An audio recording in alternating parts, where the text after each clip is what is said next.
In this video, I'm going to show you how to replace your fuel pump on your Acura MDX, located in the back seat on the driver's side.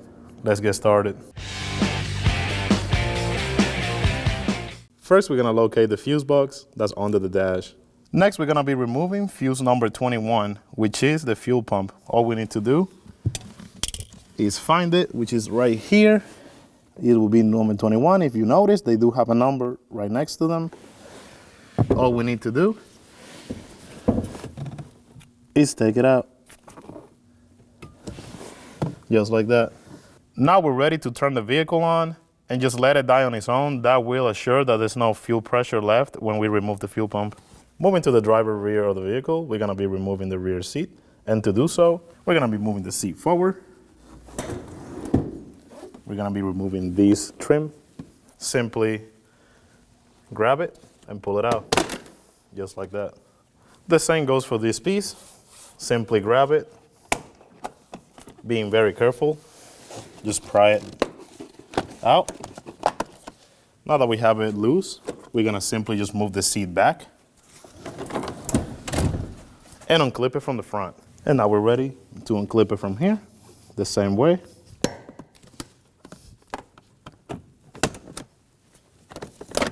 And once you have it out, simply move it out of the way. Now that we have that cover out of the way, using a 14mm socket, we're gonna be removing this bolt. Moving over to the other side of the seat, we're gonna be removing this trim. Simply just grab it on both sides and pry it out.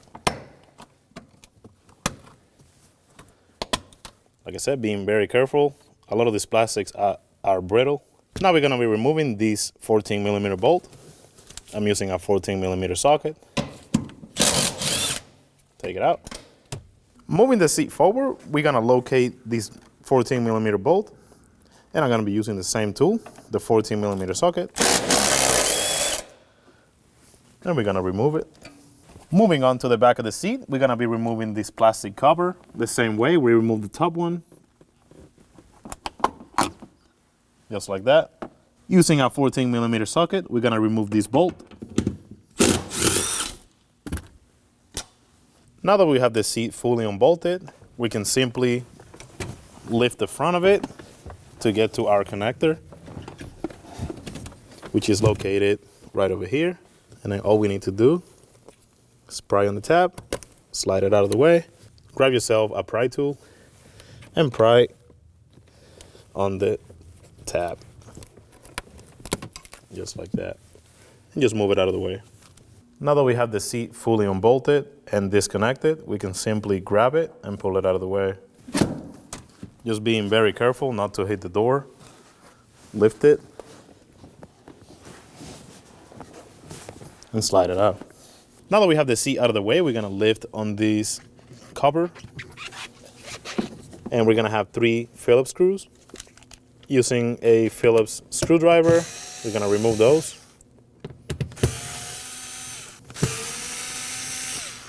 Once we have those out of the way, we can simply pry on that cover and just pry a little bit to get access to the connector. Now we can simply unplug this by prying on the connector and sliding it out of the way. Move that cover out of the way.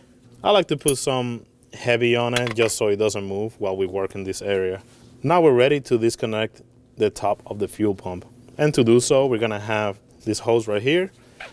We're going to be prying on this clip and simply slide it out, just like that. Now we can tuck the hose out of the way so we can get access to the top of the fuel pump.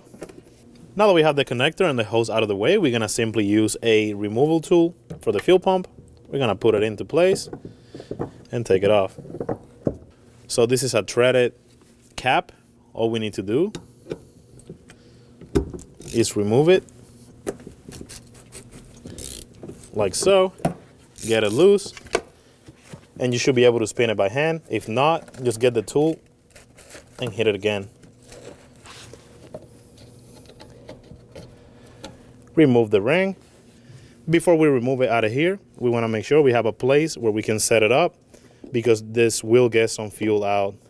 Now we're ready to simply pull it out And when you do this, be very careful because there will be a float. For the float, you're gonna tilt it, making sure that we don't rip it off. And here it is. Like I mentioned before, this will leak, so you can just wait a minute and let it leak out. So after that's done leaking, you can just simply take it out and place it somewhere else. Now we're ready to install the new assembly, and for that we want to make sure we get a new O-ring. And also we got to keep in mind that there's going to be an arrow on top of it. We had to line up with the lines on the tank. Now we're ready to install the new O-ring that goes right here. When you do so, make sure it doesn't fall into the gas tank. Now that that's in place, we're ready to install the new assembly. And for that, like I mentioned before, we're going to be lining up this arrow to these two lines right over here. For that, simply slide it in. Make sure you don't get the float stuck. And if you do, simply just slide it back out and line it up. For this, our arrow is right here. We want to make sure that it faces that way with those two lines, just like this.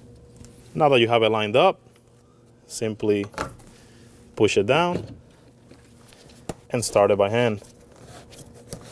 Now that we have the fuel pump lined up and this started by hand, simply grab your removal tool, and we're gonna use the same tool to install it.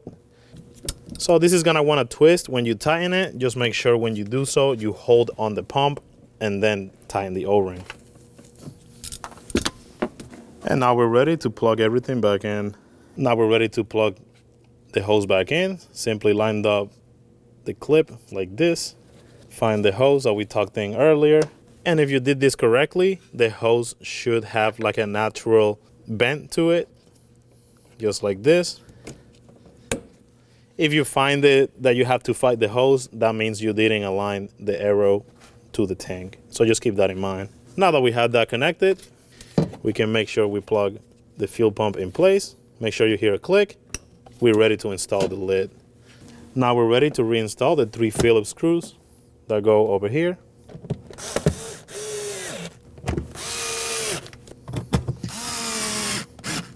And lastly, just put the cover back on. And now we're ready to reinstall the seat back into the vehicle. Being very careful not to hit the door with it, because it will scratch it. Simply line it up. And don't forget, we have to plug in the seat. Now we're ready to plug it in. Simply line it up. And make sure you clip this back in place the same way it came out. Now that we have the seat connector, we're gonna line up the holes and start the bolt by hand. Once you do that, snug it up and install the cover back up. Make sure you clip it in place and slide it in, just like that. Do the same on this hole, line it up and start it by hand. Once you have it started by hand, snug it up.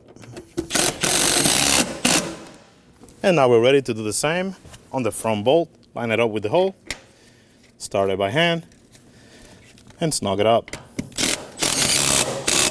And now reinstall the cover by lining up the holes and push it in.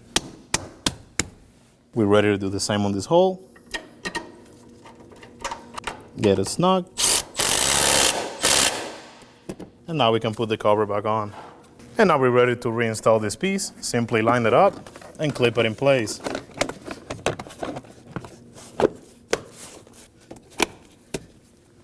Just like that. And after we have that piece in, we're ready for this one. Simply line it up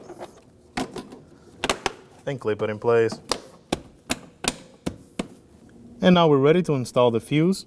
Remember slot 21, we're gonna be installing the fuse back up. Just like that, and once you get it in, just remember the vehicle will crank a little bit longer because it has to fill in the fuel system back up. And that's the job done. When only the best will do, demand TRQ. The only company that lets you view before you do. TRQ is committed to offering the highest quality aftermarket auto parts that are engineered for peace of mind. Thanks for using and viewing with TRQ.